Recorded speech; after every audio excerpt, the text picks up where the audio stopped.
This is a marathon sculpture, which supposedly, hopefully, someday will go in Hopkinton. And people in Hopkinton have embraced this idea and commissioned me to do this sculpture. And so this is the head, and it goes to the foundry in pieces, and they make the molds in pieces. This is the model of the sculpture. This is the completed sculpture, and this is the model.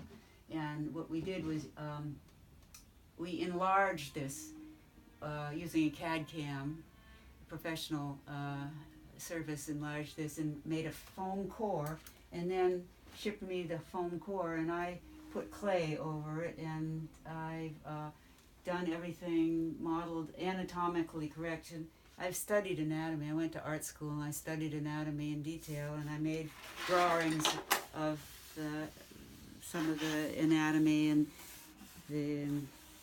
the different muscles and so forth, so that it's very anatomically correct in terms of the fibula in here and how these muscles insert here in the knee and everything here, and the face and the hands. I did the hands in quite detail here. And the clothes I did in wax. The clay is more of a heavy material, but the wax is very light and more akin to what you might say clothing would be.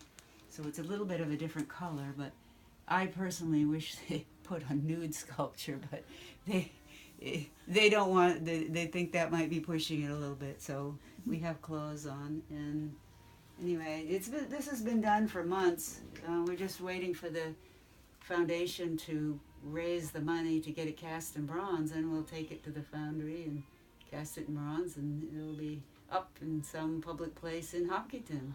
Wonderful. For the marathon course. Yeah. Oh, that'd be amazing. And can you tell everyone who you are? Oh, I'm Bobbi Gibb. Mm-hmm. So that's the first woman to ever run the Boston Marathon. And then I ran it in 66, 67, 68, and won those 3 years.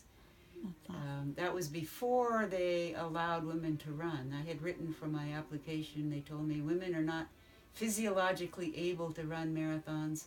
And moreover, it's a men's division race, and of course a woman is not eligible to run in a men's division race. So I said, well, I had trained for 2 years to run this. I'd fallen in love with it. I just loved to run. I had no idea about any of this.